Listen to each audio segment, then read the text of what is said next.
Just before we get started, I just wanted to make a quick statement. One of the members of the audience just asked as far as my relation to the applicant, so just wanted to state for the record, the applicant's brother is married to my sister. Pursuant to the state statute, that's not a conflict. Okie dokie. It's getting late, so we're going to try to wrap this up.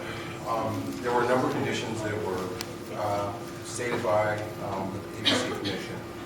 I think we tried to reduce those and get a consensus. And I think we have a consensus that if the applicant agrees, these conditions will apply to the expansion. Last call will be at 11 o'clock. The roof will close at 10 o'clock. All trash will be inside the building. That we will have no more than 44 bar stools, and no bar will have more than 15 seats. The applicant shall arrange for cleanup of any litter, trash, beer, or other alcohol beverages, containers, debris from the area, including the parking lot utilized by patrons of the premises, as well as nearby streets that are frequently exited by patrons. The activity shall be completed by 7 a.m. of each following morning. The applicant agrees that pursuant to the Morristown Code, that at no time will more than 30% of the floor area of the restaurant be devoted to the entertainment portion of the business. The applicant shall ensure that no patron shall congregate, possess, or consume alcoholic beverages at any time on the premises outside the confines of the building. And that's it. Mr. Williams, did I forget anything? These conditions will apply only to the expansion and not to Tashmoo, the existing bar? That's correct, and I believe you reiterated all the conditions that we discussed that would be acceptable to the applicant. Joni, did I miss anything? So with that... I have one word. Recyclables as well as trash. Sorry, recyclables and trash. Because glass makes a lot of noise. I apologize. Recyclables, I Thanks. encompassed the whole thing. Recyclables and trash. Understood. So with that, I think we can have a motion to accept those conditions. And we want to address the height issue. they agreed that the building is a two-story building and will not have any additional height. All right, call the question. I have one question, I'm sorry. Well, the mayor talked about this, and before we vote, I just want to make sure that these licenses are renewed. How often now? Annually. Annually. Okay. And if we don't like what's happening in a year, could we change when it comes up for renewal? No. These conditions are being accepted by the applicant. Should they choose not to accept it, their license would still be in effect. If there is a reason why you quote unquote don't like it, or like bar fights or uncleanliness or trash, you have a cause to come back and revisit the issues. Yes, absolutely. Okay, that's one. I have a couple of questions. So they can't, the time is set, 11 o'clock is a set time. Last call, 11 o'clock. And that's their license is Correct. dependent. That's going to be the condition of the expansion. Okay, if we set that time, is there any way we can set a trash pickup time? Because there's been problems being reported about trash and recyclable pickups. My understanding, and I guess I'm confused now, was that you were going to address that as a council for everybody. Well, then that poses a problem for me because we say that we're going to address things and we don't. And my next question was residential parking because it's predicated on changing the residential parking. And again, you're asking me to make a decision based on that we're going to address it. Residential parking has nothing to do with this application. So can we make that a condition? That it's conditional upon this council, this governing body, changing the residential parking requirements in the neighborhood? So when we discussed it about 10 minutes ago, that was not the consensus of the council. Okay, thank you. Call the question. The only question I had is, It sounded, I was clear on all points, but it sounded like there is no outdoor patio anymore. No, there is. There still is a courtyard.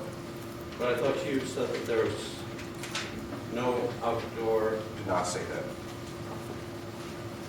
Number 6, I did not reiterate. That was the number 6 from the previous application. We did not discuss that. The applicant has agreed to comply with all state and local noise ordinances, and So no patrons outside of the building?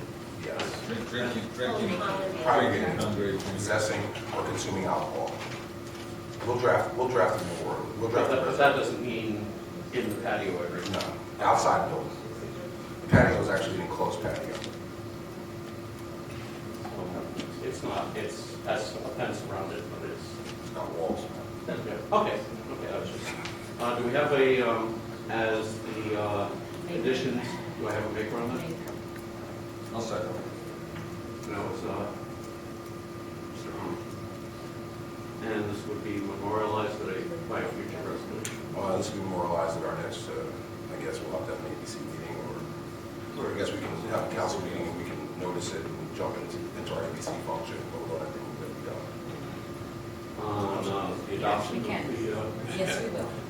the adoption of the motion. Hold on a second, Question. Councilwoman Feldman Yes. has a question. I want to make sure I understand. Because we've now said that this building still has a telescoping roof that will be closed at 10, is that correct? Correct.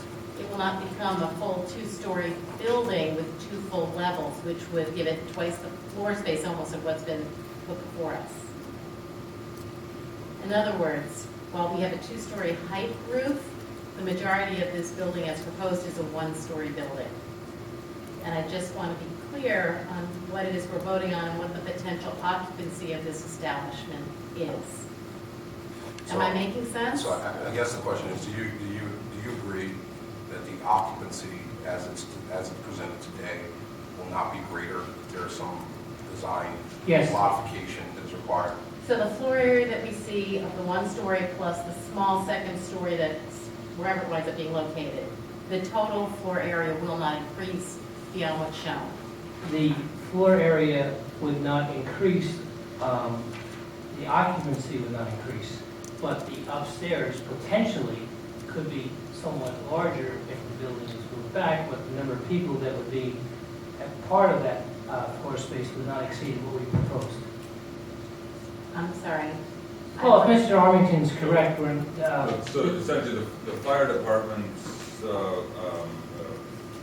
allowable occupancy will not exceed what is proposed in your original application subsequent to any requirements that the planning board imposes on you and your modifications. Or other reviewing So agencies. that check. anecdotally, I think you testified 302 people you anticipated would be the maximum occupancy. I'm functioning without notes. yeah, I think it went back and forth. I had one time 340, then it was 304, and then when Mr. Caselli got up, I believe he went to 302 in that area. Because a year ago, we denied a facility with a, 200 and something, 210 occupancy, but without the restriction of the 11 o'clock. Yeah, based on the seating, the seating that was proposed, I believe, I looked at my notes, it's 304 with the seating.